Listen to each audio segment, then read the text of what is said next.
दशरथ के पुत्र है। मेरा नाम राम है। परंतु देवी, आप इस निर्जन स्थान पर अकेली कैसे भ्रमण कर रही है? आप कौन है? महाराज, रावण की बहन सुभद्रा हूँ। मेरे भाई हर और दूषण का यही साम्राज्य है। तो देवी, आप इस प्रकार भटकती क्यों फिर रही हैं? मैं फिर रही हूँ पति की खोज में। आज तक मुझे उससे योग्य वर कोई मिला ही नहीं।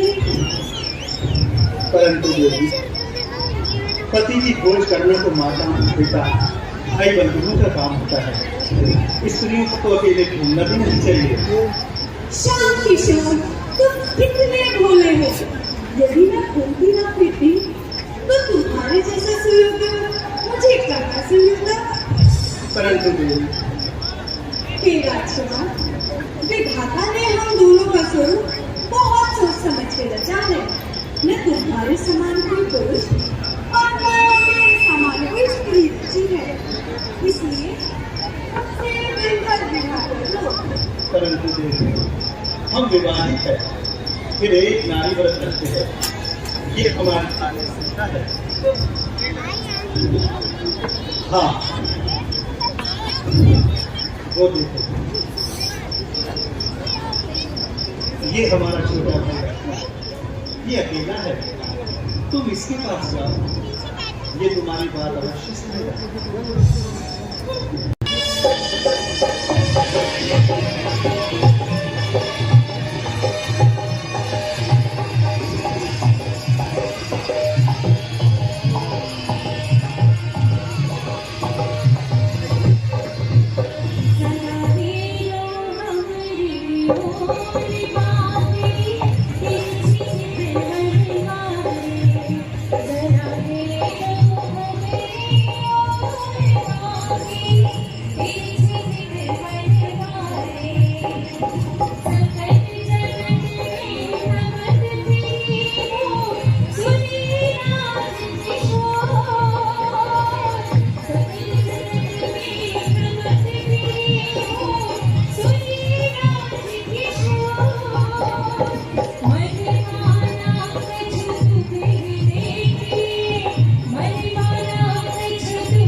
क्या कष्ट है देवी?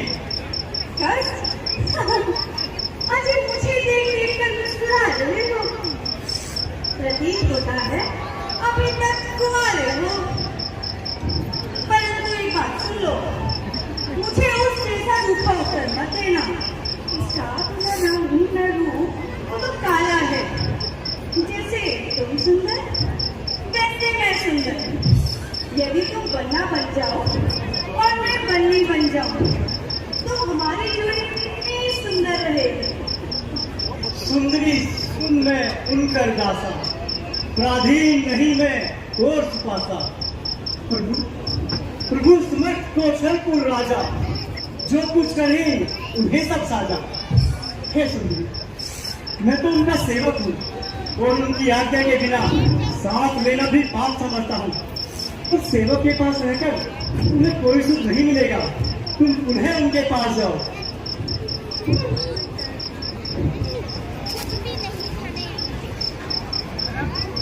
अजय तो बड़ा पति है, आप ही मुझे अपना लीजिए। हमने कह दिया ना, वो ही तुम्हारी बात सुन सकता है। एक बार फिर जाओ। अजय मान भी लो और मुझे अपना लो। ओ कृष्णा, मौन हो जा। ऐसे शब्द कहते हुए तेरी चिंता क्यों न कर गई? तुम मर क्यों न गई? मैंने आज तक संसार में तुझ जैसी निर्लज स्त्री नहीं देखी। तो क्या तुम मुझसे विवाह नहीं करोगे? नहीं, तुम भी नहीं? नहीं, नहीं? कदापि नहीं। नहीं? तो ठीक है, मैं अपने अपमान का बदला लूंगी।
हमारे लिए लज्जा की बात है।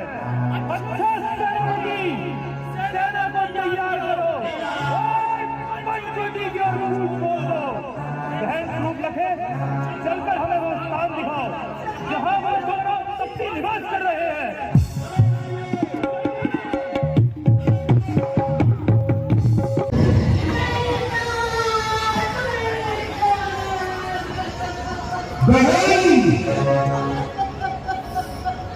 तुम्हारी दुर्दशा किसने की?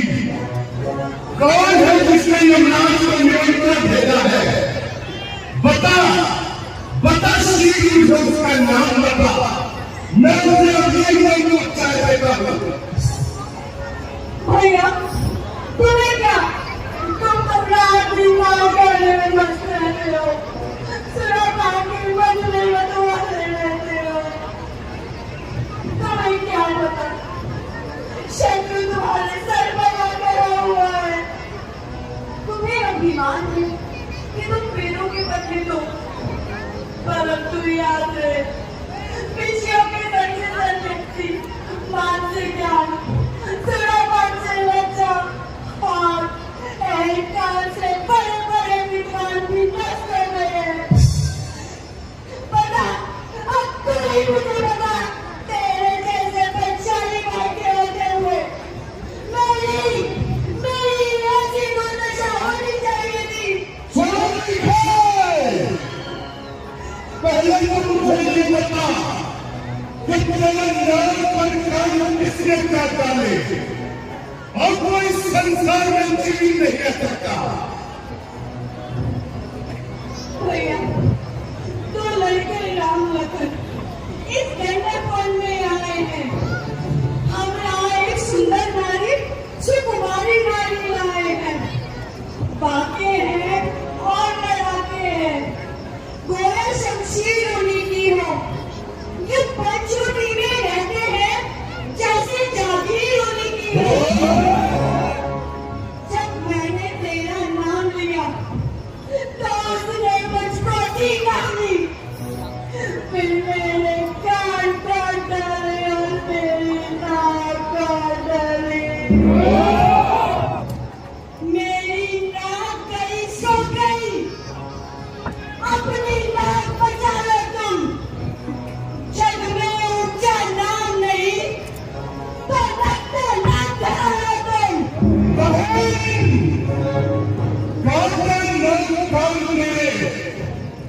जिंदा रहे जमाने में अरे टूटे बीच भुजा मेरी लानत के शस्त्र उठाए। जिस प्रकार बड़े तेरे नाक और कान काटकर मानव प्रतिष्ठा को मिट्टी में मिलाया है, उसी प्रकार मैं उनकी सुंदर स्त्री का हल करके उनके मानव प्रतिष्ठा को सदैव सदैव के लिए मिट्टी में मिलाता हुआ। परंतु एक बात तो बता, ये समाचार, ये दुराचार क्या खरगोश से नहीं कहा? उन क्या तो वही अखाड़ा था, उन कुलभूषण से नहीं कहा?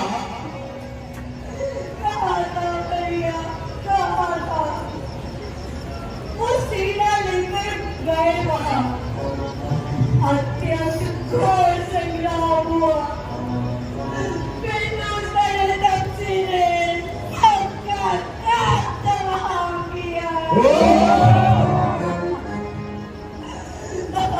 तुम निश्चिंत हो गए, हम मंदिर की तपस्वियों को तुम्हारे शरण में ले आते हैं। तुम जाओ और जाकर महलों में आराम करो। ठीक है भैया, मुझे तभी छोड़ दीजिए।